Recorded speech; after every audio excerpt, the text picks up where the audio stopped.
Good morning every guys, मैं Vipin sir एक बार फिर से एक नए वीडियो के साथ आपके इस स्मार्ट श्री यूट्यूब चैनल पर आपका स्वागत करता हूं। कैसे हैं आप लोग? आशा करते हैं बेहतर होंगे।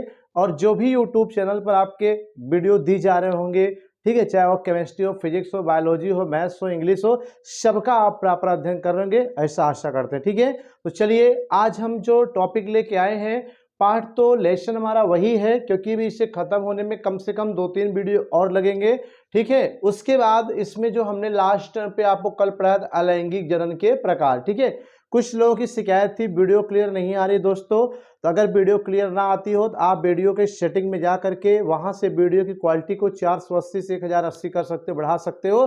ठीक है, और वहां से बढ़ाने के बाद आपको अच्छा दिखेगा। ठीक है, और आज हमारा प्रयास रहेगा कि अलैंगिक जनन जो हमारा चैप्टर चल रहा था, इसको हम क्या कर दें, अलैंगिक जनन को खत्म करके हम लोग कायिक जनन और लैंगिक जनन की ओर बढ़ेंगे। ठीक है, तो सभी लोग फटाफट इस लिंक से, इस ग्रुप से, ठीक है, इस चैनल से जुड़ जाएं और आगे आज का जो हमारा टॉपिक है हम उसे शुरू करने जा रहे हैं। सभी लोग फटाफट फ्री होकर के वीडियो के चैनल पर आ जाएं। ठीक है, तो चलिए अलैंगिक जनन के प्रकार में, ठीक है, हमने क्या पढ़ाया था, एक बार हम आपको यहाँ पे थोड़ा सा ब्रीफ डिस्क्रिप्शन दे रहे हैं कि आपने इसके पहले वीडियो में क्या पढ़ा है। ठीक है, तो आपको यहाँ पता होना चाहिए, सबसे पहले आपको हमने पढ़ाया जनन। ठीक है, क्या पढ़ाया बेटा? जनन।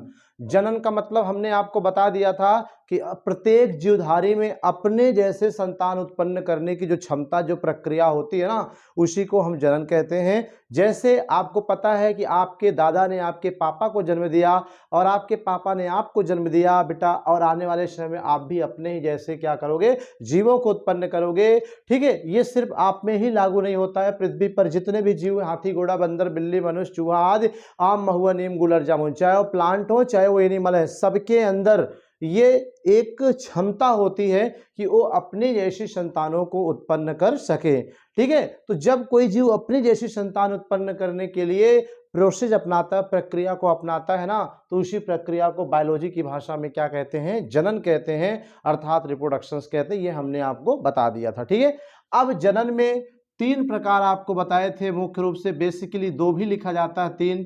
पहला आपका है अलैंगिक जनन, हमने आपको बताया था।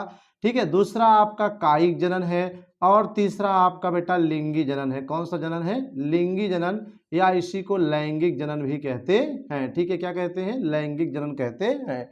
तो ये 3 प्रकार के आपके जनन हमने ऑलरेडी पढ़ा दिए हैं। इसमें हम आपको अलैंगिक जनन ही स्टार्ट किए, यही पढ़ा रहे थे। आपको याद होगा हमने बताया था कि अलैंगिक जनन का मतलब क्या होता है? ऐसा जनन जिसमें संतान उत्पन्न करने के लिए केवल एकल जीव की आवश्यकता हो, कि एक ही जीव की आवश्यकता हो, तो उसे हम क्या कहते हैं? अलैंगिक जनन कहते हैं। जैसे बेसिकली आपने देखा होगा कि अभी हम आपको संतान उत्पन्न करना हो, क्या करना पड़ेगा?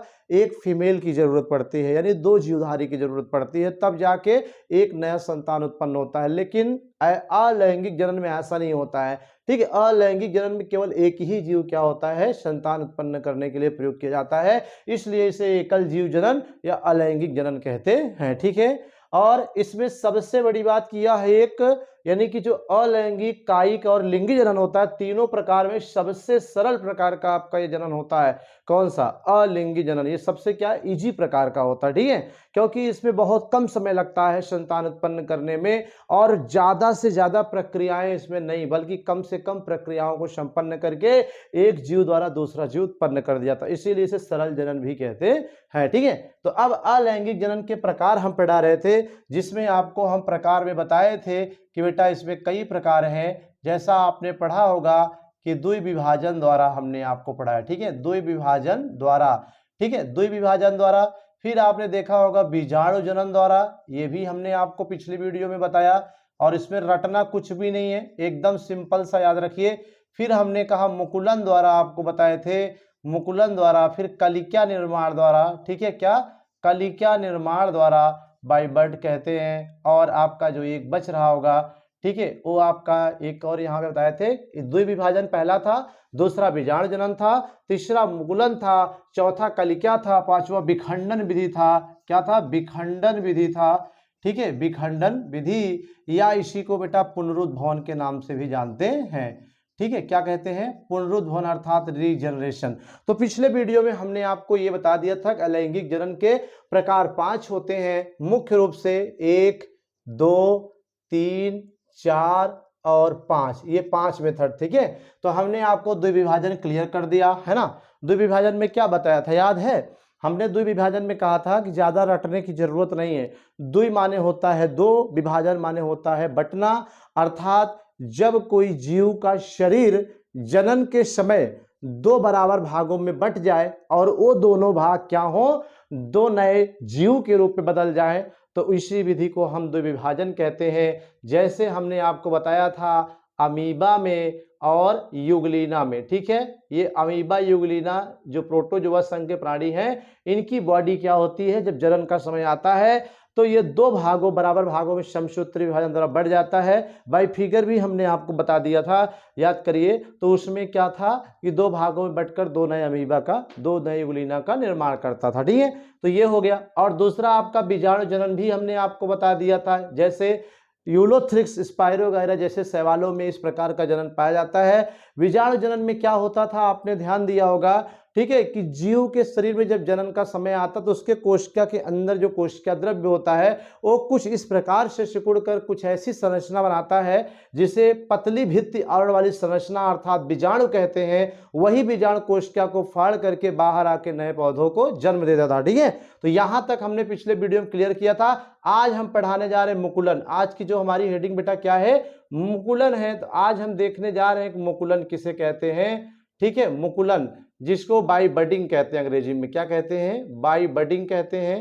तो यहाँ पे एकदम साधारण सा है, कुछ भी रटने की जरूरत नहीं है। तो आइए देखते हैं मुकुलन द्वारा जनन किसे कहते हैं। ठीक है, इसमें क्या होता है गाइस, ये भी ध्यान दीजिए कि जैसे यहीं पे हम आपको दिखा रहे हैं। ठीक है, ध्यान दीजिएगा, यहाँ पे हम थोड़ा सा बता रहे हैं कि जैसे ये मान लीजिए ईस्ट सेल है। ठीक है, ईस्ट सेल का मतलब क्या होता है, एक नंबर का आपके बोर्ड एग्जाम में क्वेश्चन पूछा जाएगा कि मुकुलन द्वारा जनन किसमें होता है। ठीक है, ये क्वेश्चन बहुत ट्रेंड करता है ऑब्जेक्टिव में। ठीक है, तो याद रहे कि मुकुलन द्वारा ईस्ट नामक कवक, ठीक है, कवक का मतलब जैसे मशरूम कुकुरमुत्ता होता है, आपने देखा होगा, ये कवक की श्रेणी में आते हैं। इसी श्रेणी का एक और कवक होता है जिसे ईस्ट कहते हैं। क्या कहते हैं बेटा, ईस्ट कहते हैं। यह एक प्रकार का कवक है। इसी ईस्ट कवक में क्या होता है, मुकुलन पाया जाता है। क्या पाया जाता है, मुकुलन, अर्थात यह ईस्ट अपने जैसे नए ईस्ट को पैदा करने के लिए मुकुलन विधि अपनाता है। ठीक है, इसमें क्या होता है, पहले लैंग्वेज देखेंगे, फिर बाई फिगर हम इसको यहाँ पे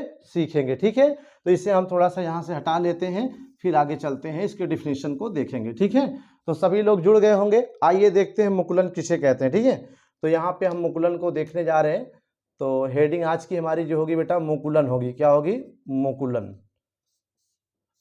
ठीक है, तो मुकुलन में क्या होता है कि इस विधि में, ठीक है, जो मुकुलन की मेथड होता है, इसी विधि में मातृ कोशिका जो होती है, यानी कि जो मदर सेल होती है, ठीक है, जो पेरेंट सेल होती है, मातृ कोशिका के बाह्य भाग पर यानी बाहरी भाग पर, ठीक है, बाह्य भाग पर क्या होता है, समसूत्री विभाजन द्वारा, ठीक है, समसूत्री विभाजन द्वारा, ठीक है, समसूत्री विभाजन द्वारा छोटी छोटी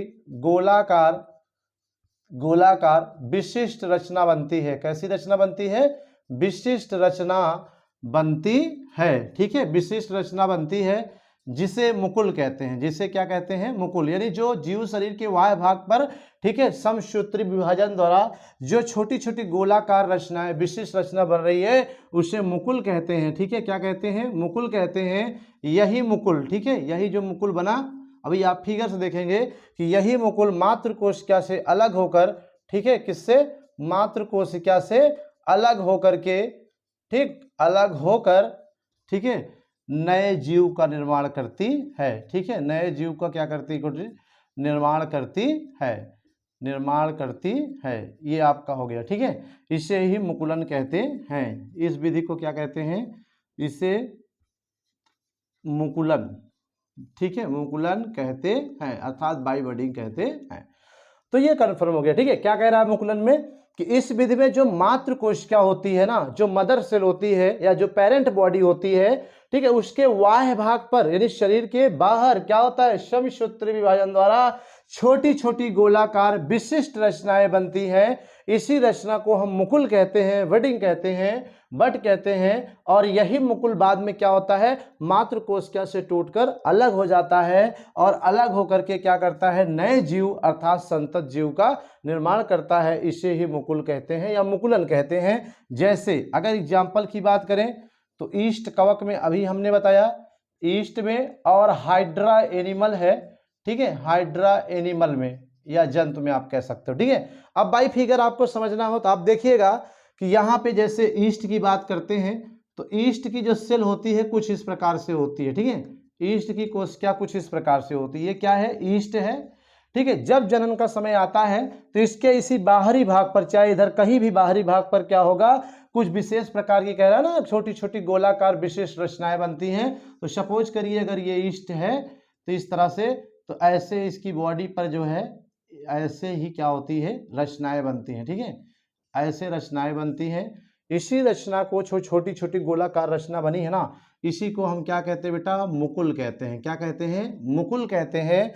अब यही मुकुल कह रहा है कि यही मुकुल जो होगा मातृ कोशिका से अलग होकर के, ये मुकुल है और ये मातृ कोशिका है, ठीक है। मातृ कोशिका का मतलब पेरेंट बॉडी है, ठीक है। तो इस मातृ कोशिका से, ठीक है, मातृ कोशिका से क्या होगी, अलग हो जाएगी।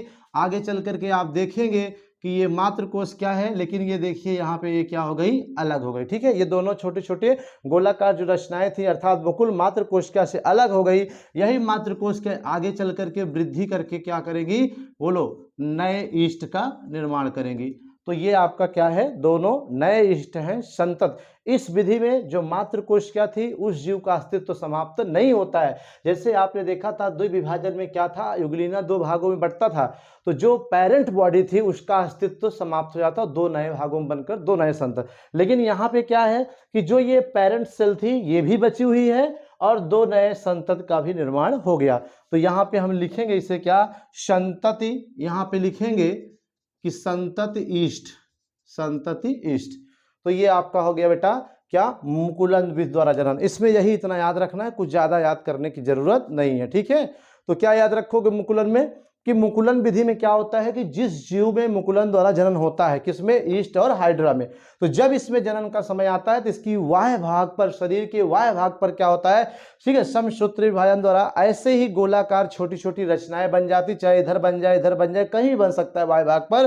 तो इसी भाग को मुकुल कहते हैं। बाद में ही मातृ कोशिका से टूट करके क्या होता है, दो नए संतत जीव के रूप में इस तरह से बदल जाता है, ठीक है। तो इसी विधि को हम क्या कहते हैं, मुकुलन विधि द्वारा जनन कहते हैं। आई होप आपको ये मुकुलन समझ में आया होगा। तो सभी गाइस इसको नोट करें, फिर चलते हैं। अभी बच रहा है हमारा कलिका और विखंडन, अब इसको भी हम डिस्क्रिप्शन यहाँ पे देंगे, ठीक है। सभी लोग नोट करें, 1 मिनट का टाइम है आपके पास। चलिए सभी लोगों ने नोट कर लिया होगा। अब हमारा द्विविभाजन भी कंप्लीट हो गया, बीजाणु जनन भी कंप्लीट हो गया, मुकुलन भी कंप्लीट हो गया, ठीक है। ये ईस्ट और हाइड्रा का हमने एग्जाम्पल दिया था, ठीक है। अब हम कलिका निर्माण पढ़ेंगे। क्या पढ़ेंगे बेटा, कलिका निर्माण, जिस चौथा नंबर है। उसके बाद हमारा एक बचेगा विखंडन विधि या पुनरुद्भवन। कलिका निर्माण भी बहुत ईजी है, ज़्यादा रटने की जरूरत नहीं है, ठीक है। कलिका निर्माण का मतलब होता है, कलिका माने बड, ठीक है, और निर्माण माने फॉर्मेशन होता है, ठीक है। तो बड माने कली होता है। कली का मतलब जब किसी पौधे में कोई छोटी और प्रारंभिक रचना बनती है ना, उसे कली कहते हैं। जैसे पौधे में फूल लगता है तो फूल लगने के पहले वो बड के रूप में होता है, एक छोटा सा भाग तने से निकलता है तो उसे कली कहते हैं। लेकिन वही जब विकसित होता है तो फूल के रूप में, ठीक है। लेकिन कली कब रहती है, जब छोटा सा अविकसित भाग होता है, छोटी संरचना। तो वही कह रहा है कि बड फॉर्मेशन अर्थात कलिका निर्माण। इसमें क्या होता है कि कभी कभी पौधे में, ठीक है, सभी पौधों में नहीं, कुछ पौधों में कभी कभी क्या होता है, पत्ती या तने के अग्रभाग पर, ठीक है, जो पत्ती या तना होता है उसके अग्रभाग पर क्या होता है, बोलो, बहुकोश की व हरे रंग की, बहुकोश की व हरे रंग की क्या होती है, कुछ रचनाएं बनती हैं, जिसी रचना को हम क्या कहते हैं बेटा, कलिका कहते हैं अर्थात बड कहते हैं। ठीक है, क्या कहते हैं, कलिका या बड कहते हैं। यही कलिका अर्थात बड क्या होती है, बाद में जब अनुकूल समय आता है तो आफ्टर सम टाइम्स मात्र कोशिका पौधे से क्या होती है, अलग हो जाती है, और अलग होकर के बाद में जमीन से लगकर क्या होती है, नए पौधे या संतत पौधे को क्या करती है, जन्म देती है। ठीक है, जैसे फ्यूनेरिया पौधे में, यहाँ पे ये प्लांट है जिसे फ्यूनेरिया पौधा कहते हैं। इसी में आप देख रहे हो कि इसकी जो बॉडी स्ट्रक्चर है, इसी पे आप देख रहे हैं, एक यहाँ पे, एक यहाँ पे और एक यहाँ पे। इसके तने पर क्या हो रहा है, ये कुछ विशिष्ट प्रकार की रचनाएं बनी हुई हैं। इसी रचना को हम क्या कहते हैं बेटा, बोलो, इसी को कलिका कहते हैं अर्थात बड कहते हैं। ठीक है, क्या कहते हैं, कलिका कहते हैं। तो ये आप क्या कहलाएगी बेटा, कलिका कहलाती है। ठीक है, कलिका, और ये भी क्या है, कलिका है। यही कलिका क्या है, मात्र कोशिका से अलग होकर के, जैसे यहीं से ये टूट करके ऐसे ही क्या हो जाए, जमीन पे ऐसे ही गिर जाएगी, तो बाद में क्या होता है, यही कलिका आगे डेवलप होकर के कुछ इस तरह से पौधे का निर्माण करती है। ठीक है, तो इसी को हम क्या कहते हैं, कलिका निर्माण कहते हैं। इसमें याद क्या रखना है, ठीक है, जो याद करने वाली बात है वो यही ध्यान देने वाली बात है।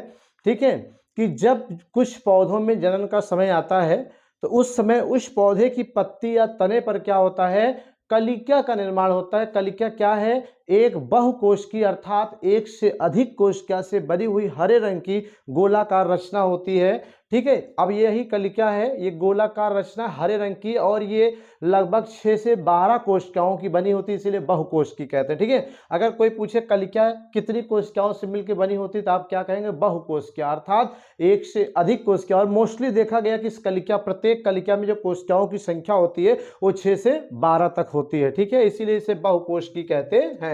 ठीक है, तो यही बहुकोश की रचना क्या कहलाती है, कलिका, और यही बाद में अनुकूल समय आने पर मात्र कोशिका से यहाँ पे देखो ऐसे टूट कर अलग हो जाती है, और अलग होकर बाद में जर्मिनेट होकर कुछ इस तरह से मात्र कोशिका की तरह ही क्या करती है, शरीर, जीव शरीर का या प्लांट का निर्माण करती है। ठीक है, तो इसे ही कहते हैं क्या, कलिका निर्माण। बहुत ज्यादा रटिए मत, केवल दिमाग में थोड़ा सा ध्यान रखिए, बस सभी चीजें क्लियर होती चली जाएंगी। ठीक है, तो यहाँ आप फिगर बना के लिख दीजिएगा।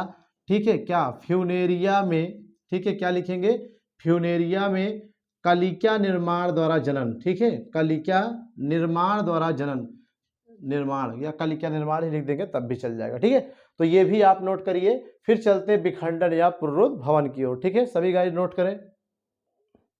चलिए, सभी लोगों ने नोट कर लिया होगा। अब हम अलैंगिक जनन के सबसे लास्ट पार्ट को देखने जा रहे हैं। सबसे इंटरेस्टिंग आपका जो एसेक्सुअल रिप्रोडक्शन अर्थात अलैंगिक जनन में है वो आपका यही होता है। ठीक है, वेरी इजी, वेरी सिंपल, कुछ भी रटना नहीं है। हमने आपको कहा जितनी भी हेडिंग यहाँ पढ़ोगे बेटा, सारे हेडिंग का अर्थ उसके हेडिंग में ही रहता है, बस केवल शब्दों को समझिए, आप अपने आप समझ जाएंगे सब कुछ। ठीक है, तो चलिए देखते हैं विखंडन विधि या पुनरुद्भवन विधि द्वारा जनन किसे कहते हैं। देखिए यहाँ पे कह रहा है ना, विखंडन, विखंडन का मतलब होता है खंड खंड हो जाना।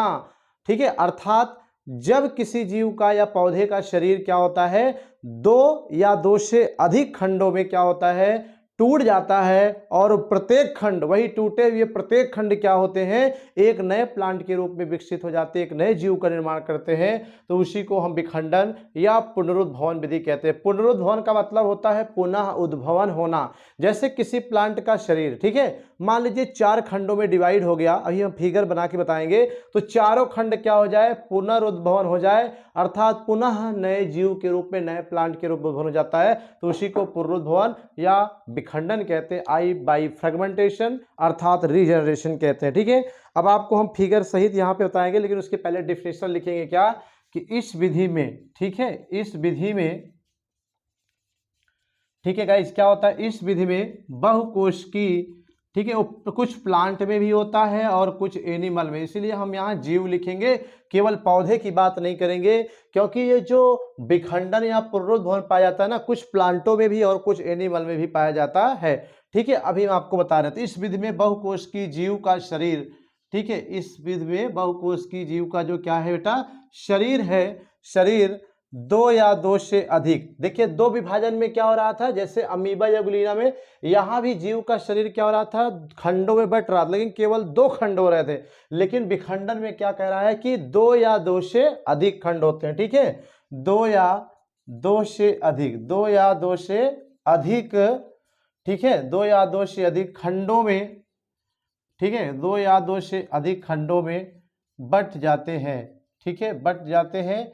और यही प्रत्येक खंड, जितने खंड बटे हैं 2, 4, 6, 8 कुछ भी हो सकते हैं, प्रत्येक खंड बाद में क्या होता है, बाद में मतलब जब अनुकूल समय आता है, ठीक है, बाद में नए जीव का निर्माण करता है। ठीक है, नए जीव का क्या करता है बेटा, निर्माण करता है, या नए जीव में बदल जाता है, निर्माण करता है। ये आपका हो गया। ठीक है, इसे ही क्या कहते हैं, विखंडन विधि कहते हैं, इसे ही विखंडन विधि कहते हैं, या पुनरुद्भवन कहते हैं, आप ये लिख सकते हैं। ठीक है, तो ये आपका हो गया। अब जैसे की बात करें तो जैसे यूलोथ्रिक्स शैवाल में, अभी हम आपको फिगर से दिखा रहे हैं, यूलोथ्रिक्स स्पायरोगाइरा शैवाल को बेटा पॉन्ड सिल्क भी कहते हैं। क्या कहते हैं, पॉन्ड सिल्क, अर्थात पॉन्ड माने तालाब, सिल्क माने रेशम, अर्थात तालाब का रेशम भी कहते हैं। ठीक है, यूलोथ्रिक्स में, स्पायरोगाइरा में, और हाइड्रा में भी इस प्रकार का देखा गया है। ठीक है, हाइड्रा में मुकुलन भी देखा गया है, और हाइड्रा के अगर बॉडी को हम 4 खंड में काट दें तो मरेगा नहीं, 4 के चारों खंड से 4 नए हाइड्रा बन जाएंगे, अर्थात पुनरुद्भवन इसमें होता है। ठीक है, तो हाइड्रा हो गया। और ऐसे ही प्लेनेरिया भी एक एनिमल है, इसमें भी होता है, प्लेनेरिया में भी आपका पाया जाता है। और स्टारफिश ले सकते हो, जिसे तारा मछली कहते हैं, इसमें भी अगर हम इस हाइड्रा, प्लेनेरिया और स्टारफिश की बॉडी को चाकू से या तलवार से 6 से 8, 10 भागों में काट दें तो जितने भाग करोगे उतने भाग से नए और उतनी ही संख्या में क्या हो जाएंगे, नए हाइड्रा, नए प्लेनेरिया, नए स्टारफिश तैयार हो जाएंगे। अर्थात हम कह सकते हैं अमर है, मरते नहीं है। ठीक है, तो जैसे कह रहा है इस प्लांट लेते हैं यूलोथ्रिक्स में, और आपको पता है यूलोथ्रिक्स एक प्रकार का शैवाल होता है। क्या होता है गाइस, शैवाल होता है। जैसे यही है आपका, मान लीजिए इस तरह से यूलोथ्रिक्स की बॉडी होती है। ठीक है, इस तरह से यूलोथ्रिक्स की बॉडी होती है। इस यूलोथ्रिक्स शैवाल की जो निचला हिस्सा होता है, ये वाला ना, इसे हम क्या कहते हैं, बोलो, इसे हम बेस कहते हैं या होस्ट सेल कहते हैं, और इसे हम एपिकल सेल कहते हैं। एपिकल का मतलब शीर्ष कोश क्या कहते हैं। ठीक है, तो होता क्या है कि ये यूलोथ्रिक्स शैवाल है, जब इसमें जनन का समय आता है तो इसकी बॉडी जो होती है यहीं से क्या होती है, सेगमेंटेड हो जाती है, अर्थात इतने से खंड टूट कर क्या होते हैं, गिर जाते हैं। ये आप देख सकते हैं, ये खंड क्या हो गया, टूटकर अलग हो गए बॉडी, और यही प्रत्येक खंड क्या होंगे, फिर से जर्मिनेट करके कुछ इस तरह से क्या करेंगे, नए यूलोथ्रिक्स अर्थात नए शैवाल का क्या करेंगे, निर्माण करेंगे। ठीक है, तो इसी को हम क्या कहते हैं, विखंडन विधि या पुनरुद्भवन विधि कहते हैं। ठीक है, तो इसमें कुछ नहीं याद करना यार, सिर्फ सिंपल तो है, क्या रखा है इसमें, विखंडन कह रहा है। विखंडन का मतलब क्या होता है, खंड खंड हो जाना। कितने खंड, 2 या 2 से अधिक। तो जब जीव का शरीर में जनन का समय आता है तो उसकी बॉडी क्या होती है, स्वतः क्या होती है, 2 या 2 से अधिक खंडों में टूट जाती है, और प्रत्येक खंड जमीन पर गिर करके, जमीन से लग करके अनुकूल समय आने पे क्या होते हैं, इस तरह से जैसे यहाँ देख रहे हो यूलोथ्रिक्स की बॉडी में कई खंड यहाँ पे टूट गए, और प्रत्येक खंड से बाद में क्या होता है, एक नया नया पौधा बनता हुआ चला जाता है। अगर 3 खंड है 3 नए पौधे होंगे, 4 खंड है 4 नए पौधे, जितने खंड उतने नए प्लांट होते हैं। जैसे यूलोथ्रिक्स शैवाल में, स्पायरोगाइरा शैवाल में, स्पायरोगाइरा शैवाल को तालाब का रेशम भी कहते हैं, पॉन्ड सिल्क कहते हैं, क्योंकि ये तालाब में पाया जाता है। जब सूर्य की रोशनी पड़ती है तो ये रेशम जैसे कुछ चमकता है, इसीलिए इसे पॉन्ड सिल्क, तालाब का रेशम भी कहते हैं। और कुछ एनिमल जैसे हाइड्रा, प्लेनेरिया और स्टारफिश में भी इस प्रकार का जन्म देखा जाता है, अर्थात पुनरुद्भवन देखा जाता है। जैसे यहाँ समझ सकते हैं आप कि मान लीजिए प्लेनेरिया को अगर हम बनाते हैं, या हाइड्रा को ही मान लीजिए अगर हम बनाते हैं, तो कुछ इस तरह से आपका शरीर इसका होता है हाइड्रा का।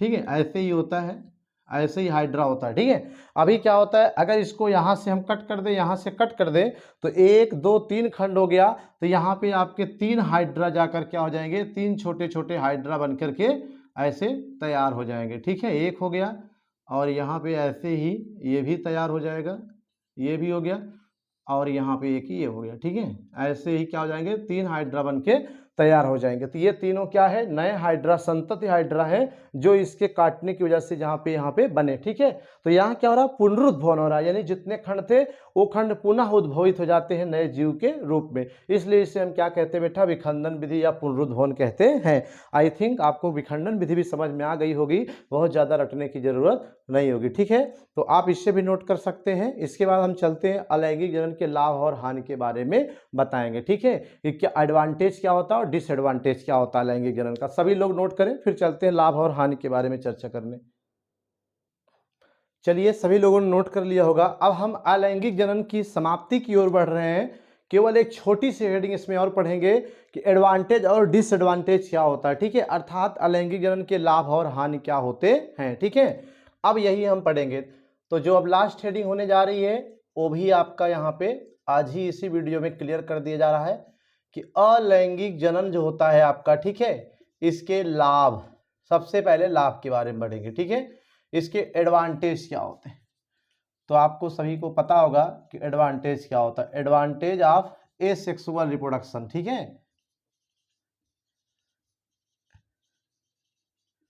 एसेक्सुअल रिप्रोडक्शन फटाफट देख लीजिए इसे भी। तो सबसे पहले है यहाँ पे फर्स्ट नंबर बात करें, सेकंड नंबर बात करें, थर्ड नंबर बात करें, फोर्थ नंबर बात करें, तो देखिए गाइस, सबसे पहली चीज अलैंगिक जनन में कितने जीव की आवश्यकता होती है, आप लोग बताइए। हमने क्या बताया था, केवल एकल जीव की आवश्यकता होती है ना। तो सबसे बड़ा लाभ यही है कि इसमें अपनी नेक्स्ट जनरेशन पैदा करने के लिए आप किसी का इंतजार नहीं करेंगे, ठीक है। जैसे आपको अपनी संतान उत्पन्न करना हो तो क्या करना पड़ेगा, हमें वेट करना पड़ेगा कि हमारी शादी होगी तब जाके हम अपनी जनरेशन को पैदा करेंगे, ठीक है। पता चला शादी होने के पहले ही किसी की डेथ हो जाए तो उसकी नई जनरेशन नहीं आ सकती है, ठीक है। तो उसमें क्या होता है कि ये डिसएडवांटेज होता है कि वेट करना पड़ता है, लेकिन यहाँ पे ऐसा कुछ नहीं है। पहला एडवांटेज है कि इसमें, ठीक है, केवल एकल जीव की आवश्यकता होती है, ठीक है, केवल एक ही जीव की आवश्यकता होती है। जीव की क्या होती है बेटा, आवश्यकता होती है, आवश्यकता होती है। ये सबसे बड़ा एडवांटेज है। इसमें दो लोगों की कोई जरूरत नहीं है, किसी की इंतजार करने की जरूरत नहीं है। और दूसरा क्या होता है एडवांटेज बेटा, कि इसमें संतति पौधे जो होते हैं, डाटर सेल, जो नए पौधे होते हैं ना, संतत पौधे, वे मातृ पौधे के समान होते हैं, ठीक है, मातृ पौधे के समान होते हैं, यानी उसमें कोई नया लक्षण नहीं होता है। अर्थात अलैंगिक जनन द्वारा जो संतान उत्पन्न होए ना भैया, वो में का होए पता है, वो अपने एकदम पेरेंट के समान ही होएगा, उसमें कोई अंतर होने वाला नहीं है, ठीक है। तो वही कह रहा है, मातृ पौधे के समान होते हैं, ठीक है।